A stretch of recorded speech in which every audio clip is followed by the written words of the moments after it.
want to touch on a subject that's been bugging me for some while because we have a lot of people who keep this myth of socialism alive. And one of the countries they point to consistently is Sweden. I want to discuss today why Sweden is actually not a socialist country.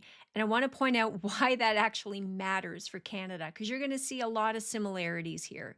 So, the majority of people who use Sweden as an example of successful socialism have never actually studied Sweden because it's not true. Not its tax system, not its education model, not its labor market, even. I'm going to point out unions and how they are so incredibly different from what we have here in Canada. And it is certainly not in its economic reforms, especially over these last 30 years. So today, I want to debunk one of the most persistent myths that I hear in the modern political debate, and that is somehow that Sweden is a socialist country. It is not, and it has not been for a very long time. In fact, whether you talk about the IMF, the OECD, Sweden is one of the most market driven, competition based, privately operated economies in the absolute developed world. So here's where the truth gets uncomfortable.